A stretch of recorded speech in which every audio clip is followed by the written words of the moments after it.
Hi BookTube! Happy December and happy Vlogmas. I've decided to participate in the daily vlogs, but today got away from me completely. It's around 9 o'clock at night right now, and I never filmed this late considering I wake up around 5 or 6 in the morning, but I didn't want to skip a video completely, which would be easy for me to do. That's no way to start Vlogmas if I want to be successful with this month. So I was like, no, I'm just going to sit down and film a little quick video. And tomorrow going forward, I'm going to actually try to do some vloggy videos. But yeah, Fable is right behind me. She might make an appearance. We just got back from a quite rainy, cold walk, and she doesn't, really care for it that much. It just felt like ice pellets hitting your face. But yeah, so I just thought I would share some books that I've read in November, along with a small TBR for December. I was mostly focusing on nonfiction books and for Nonfiction November, and so I read a total of 54 books, and 42 of them were nonfiction and 12 books were fiction. The fiction were mostly children's books or children-inspired books, because I was participating in the More Montgomery Challenge that a couple of booktubers were hosting, and I have never finished the Anna Green Gables series. I've read the first book many times and the first couple several times, but I've never actually finished the series. So I read 2 books in, like, 2 of the later books, and a couple of poetry inspired books and children's books that are related to Anne. But I have 1 book left in that series that I'm gonna finish this in December, so that I'll actually for this year have finished the Anna Green Gables series. But anyway, so I wanted to catch you up on what I've read since I last talked with you. And so this, even though I'm talking about books I read, this is a book I DNF'd. This is Rising in the West, the true story of an Okie family from the Great Depression through the Reagan years by Dan Morgan. The premise of this, even the title, pulls me right in. Like the Great Depression, Oklahoma to California. It talks about it's heavily inspired by John Steinbeck's Grapes of Wrath. And so this author, he interviews and looks up like the history of a family that literally was from Oklahoma going to California, and then some of the family has trickled back over time. But it just dragged. It took forever to get off the ground. I read 100 pages of this book, and it's like, I don't know, maybe at 500 or 600, 530 odd pages, and it didn't move at all. There was no emotion. It was so bogged down with these random details that didn't necessarily pertain to the story, and they had yet to leave like 100 pages in, and I felt like they never were gonna leave, to go on their journey, because I was interested in their journey and all of that. But yeah, it's just a slog, and unfortunately, because I had so much hopes for this book. But yeah, this is gonna be a DNF for me. I don't DNF too many books, but yeah, that was one of them. I moved on to The Hungry Ocean by Linda Greenlaw, and this is about a woman fisherman. She is an offshore fisherman. She fishes for swordfish, and she's like one of the only women in the field, and she's also the captain of the boat and all of that. So, and she talks about she's like been not a captain, but like a fisherman for 17 years, like going way out into the ocean. There's actually a map here. Let me see if I can find it real quick. So it starts in Maine, and you go all the way out, because you have to go past a certain barrier to get into this specific part where you can fish for the swordfish. So it's like I have no idea. I can't remember how long it is, but it was like days and days to get there. Yes. So she left on this adventure on August 30th. And they returned back to land on September 28th. But at the back, it gives you like her total of how successful she was, and like the cost, like the cost of running a ship with a crew and everything, and like how much did they gross, like how much did each of the crew member make, and it just gives you the ins and outs of that kind of thing, along with her insights on this whole adventure, how she got into it, and the difficulty she's had in a way. But she doesn't really focus that much at all on that, because she's like very much a strong, independent woman kind of thing, who, she grew up with a tomboy, and she loves like the outdoors and fishing, and doesn't mind like the grim or like the getting gross, with like the fish slime and things like that. So that part, I was like wrinkling my face a little bit, talking about ripping out the guts of the fish and all that kind of stuff. Like, and I can just imagine the smell of it. But this was interesting to read. It's like I love reading about lives that I would never live, but I can enjoy it from her perspective. And she was also featured in The Perfect Storm, and I guess there was a movie or a documentary or something about that. So I want to look that up and see. And also when I looked up this author, because sometimes I'll look, especially like nonfiction books, if I enjoy them, I want to see what else the author has written, or a little bit about them. And so since she has such an interesting life, I looked her up, and she is also what's that? The Deadliest Catch. Like that's being released right now. It's like a TV show. I don't have cable, but I wonder if I can figure out how to watch it. But she's featured in that as well. I think it's like maybe like Discovery Channel or something. The next one is Land in Her Own Name by H. Ellen Lindgrad, and this is Women as Homesteaders in North Dakota. This was disappointing to me as well, because I'm all for like reading about like the frontier pioneer stories and the wilds of North Dakota, like the freezing cold and all of that, and the hot summers and all the difficulties you face. But this isn't a narrative at all. It's a study, and so there's like charts and data and statistics on things. Let me see if I can find you. So like it's full of this. So it's like there's like percentage of claimants who are women in selected counties. So it gives you like those percentages, and there is some pictures in here as well. So it's like women who were in the Lebanese community, women who were in the Jewish community, and all sorts of things. So like even though like the age of the women who were taking claims, so even though it has like tons of pictures and you do get the women's story, it's like you get a paragraph of a person's experience. So it's filled with hundreds of women's experiences, but it's not fully readable, if that makes sense. And this is perfect if you're going to, I feel like, write a paper on this, or study it in school or college. This is, or someone's like academic, in academia for that. Then this is perfect. But as someone who wants to dive in to read, women's stories on it, you do get a little bit of that, but that's not predominantly what this book is about, if that makes sense. So I mean, it was hit or miss for me. The next one is Adventures in Nature by Edwin Way Teale. I really like Edwin Way Teale's writing. He's like, I feel like a famous like nature writer. And I feel like he's most famous for his travels with his wife, and he has a whole seasonal quartet. So each book is in a different season. But this is a collection of essays by him, and I really liked it. My favorite story in here, see if I can find the name of it, but it was a story about him and his friend, who when he was younger, I think he was like in his 20s or so, and they decided to, let's see if I can find. It doesn't matter. Anyway, it doesn't matter what the story is, but yeah, it's in this collection at least. But him and his friend decide, instead of taking a train from, I believe they start in Kentucky, going down to New Orleans because his friend has a job down there he wants to get to. But instead of taking a train down, because this is like back in the 1920s or 30s or something, instead of that, they decided to take a boat and go down to Mississippi. Go down the Ohio that connects to the Mississippi. And so he starts out making his way there, and it's like way more windy, than you would expect. So even though on the map he's like, judging this, way before iPhone, or maps or something like that, on your phone. So he's like just using his eyes to look on the map, and he's like, we should be here by this section by tonight. But it takes them like way longer than expected, like every single time, every like segment of the trip.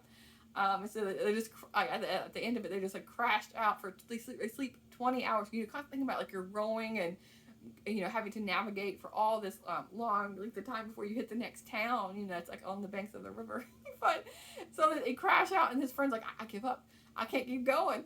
And so Edwin Way Teale, so his friend just leaves and goes on a train to New Orleans, but he decides to at least go from the Ohio to the meeting of the Mississippi. And yeah, I really liked the descriptions of this. I feel like I'm reading about Huckleberry Finn in a way, but real life. Let's see. And the next couple are just some children's books. This one is a collector's book of children's books by Eric Quayle. And I am not a book collector at all. Like, I own many books, but they're not valuable. They're not special in any way. They're not, most of my books aren't old, but I saw this at Little Free Library a way back, and I just thought it'd be interesting to read about. There's a lot of words, and I ought to be honest, I focused mostly on the pictures. So it gives you pictures of what children's books looked like through the ages, different themes. And so let me see here. This was from 1855, and the original edition was 1783. So yeah, little random things like this. It also, let's see here, it also talked about like the different covers, the different themes that the books talked about. So it talked a lot about like how children's literature for the longest time was very much a moral tales and, you know, fairies and folklore and things like that. Here's one of like Santa Claus. And then on the back too, there's a couple of different covers here. So for what it was okay, but it was way too wordy for my liking for this kind of topic. But again, I'm not a collector. So if I was a collector, I'd probably want to read, you know, more what they have to say. But here's like, you know, some examples of what they have. So this was interesting enough. And the last book I read in November was Nikki the Nature Detective by Lena Anderson and Ulf Swedbarg. I think this is translated. Let me see here. Yeah, translated by Ingrid Spelberg. But this is like a cool like nature, how to observe nature, what the different seasons mean, why do the leaves, you know, fall and things like that. And it actually includes a little bit of poetry each time they change seasons. You know, what are the plants doing? What are the bugs doing? How can you watch the different animals? And so this is about, you know, how can you dye flowers by, you know, putting them in ink water. You know, dyed white, and then, you know, just it'll, you know, absorb it, you know, change like the white flowers, for example. But this was just cute. I like the illustrations, and it had a lot of information. I mean, it's like how can you watch the fish underwater without scaring them? You can just like sit there and, you know, with like you can make your own goggles if you don't have them. But yeah, I love these kind of books. I think they're perfect for kids. And it also talks about how you can tell the difference between a vole and a mouse, and yeah. Anyway, so this was really cute. Happy to have found that. Again, Little Free Library. I'm a big fan of those as well. And then the last book I'm gonna share with you is one that I just finished today. So I'm gonna include like the first book of December that I read. So I mentioned how I read Linda Greenwald's The Hungry Ocean, where she talks about being a swordfish fisherman. But I actually have another book by her. These were both a Little Free Library together. And this is The Lobster Chronicles, Life on a Very Small Island, by the same author. And she grew up on a small island called Hylahote. I think that's how you pronounce it. But it's a small island off of Maine. And so she grew up there, and then, you know, as soon as she turned an adult, I think as soon as she finished college, she was like 22, she left for 17 years, you know, way out to sea. But she gives up that life to become a lobster fisherman instead, to be able to stay on the island back with the locals. And her island is so small that I think depending on the season, there is like a total of like 40 or 45 people or 40 families, something like that, all together on this island. I think it might be 40 people, but anyway, so this is a totally different kind of take on this story, because even though you're fishing, it's not as adventurous. It's way more focused on like the life of a small town, and trying to make a living with lobsters is very different from this, because with this she's constantly in this one she was very successful. Whereas in this one, she talks about how like lobsters were and they're still called in Maine bugs, and like, you know, depending on the season, how the lobsters are supposed to walk into the traps, and how that's not always reliable, and so anyway, the economy of the island is very much constantly in flux, and she goes to these different committees to help, you know, have like this consensus with these other fishermen, and anyway, it's different. I didn't like this one as much because it didn't have the adventure and the complete newness to me, I feel like, of this lifestyle, whereas this one, it just didn't have the oomph, the specialness of that makes sense than this one. I would recommend this one over the other one. And this one also dragged a bit, because you kept getting these like little small clips of these people, and I don't know, it didn't have the pulled together narrative as The Hungry Ocean. Okay, So now, I know I'm kind of going on a little bit. I was like, why not just go ahead and talk about some of the books I want to read for December. And I'm not going to take too much more of your time. But I just thought I would look through all my shelves and see what I have that are Christmas related. So this one is a Regency Christmas, and it's like little, like 100 pages or less stories from each of these authors. And the cover is what caught my eye.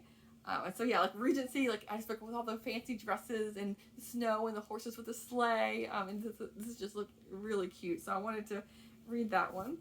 And The Best Worst Christmas Pageant Ever by Barbara Robinson. I might have read this as a kid, but I don't remember it. I feel like this is more like a well-known Christmas children's book. So I might be rereading this, but I don't know. I can't remember. Let me see here. I think I just have one other Christmas-related book. This is Christmas in the Air. Irene Brand and Dana Corbett. It's a bind-up of two different stories: Snowbound Holiday and A Season of Hope. So, and this is like a love-inspired book, and so that means that these stories are based on like the Christian faith, which I think is like ideal for Christmas and this time of year kind of thing. I have a couple more Christmas books. I might get to those. We'll see how this month progresses. And then some other like winter themed books I wanted to read, and going back to nonfiction mostly. The 9 Mile Wolves by Rick Bass. I really like Rick Bass's writings, and the cover. When I was flipping through the books I own, I was like, okay, yeah, this would be nice for December.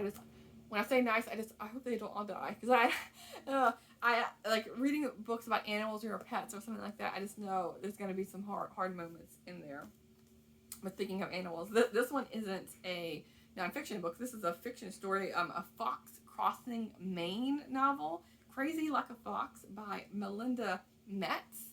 Again, the cover is what drew my eye. It says, one small town's lucky charm can cause a whole lot of mischief. In the back it says, you don't have to be crazy to live here, but it helps if you're crazy like a fox. It says the fox is just a folktale designed to lure tourists to their quiet little town on the Appalachian Trail. But the kindergarten teacher, Lillian, is hoping that the stories of the furry little fox is true. So yeah, we'll see how this goes.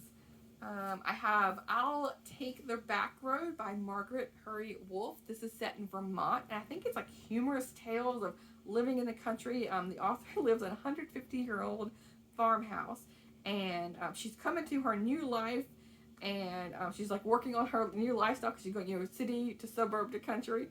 So we'll see what this one's about. I've never heard this book or the author, but I like to come with the old stove, and this just looks right out my alley, like the cozy winter months that I'm heading into with like the dark, rainy Portland days. The Last Light Breaking by Nick Jans. This is living among Alaska's Inupiat Eskimos, whatever. How do you spell that? I don't know how you spell it. How do you pronounce it? I don't know. Inupiat. But I've read several books by Nick Jans. He writes, I think all his books are set in Alaska, and this one is, let's see if there's a map or something where you can pinpoint. Oh, yeah, there's a map. Okay, let's see. I feel like he's lived in a couple of different sections, because he was last book I was reading, he was talking about being a teacher, and then he was living in the other book. He was living in Juneau area, because that was like The Wolf Called Romeo. So I feel like each book is like a different area, but this is the Ambler region, which is let's see if you can see that. It's like way up this part, right on the coast, but like up there for Alaska. So yeah, we'll see what I think of this one. And then the last book I would like to focus on, because these aren't all the books I'm going to be reading. I'm going to be reading more, but I just wanted to give you some highlights that I'm really wanting to focus on. This doesn't have a cover, but this is The Flowering of New England, 1815 to 1865 by Van Wyck Brooks. And I've been meaning to read Van Wyck Brooks for the longest time, and I've owned this book, I feel like, for at least 6 months. So I'm gonna finally be getting to this one. He's written, I think there's a whole series on like New England and history, and I just feel like New England, like old like 1800s, that sounds really good. So, and again, perfect this time of year, at least to my mind. So yeah, these are the books I want to focus on in December. So anyway, yeah, I'll be back tomorrow with a more vloggy Vlogmas, and I'll talk to you in a little bit. Thanks, BookTube.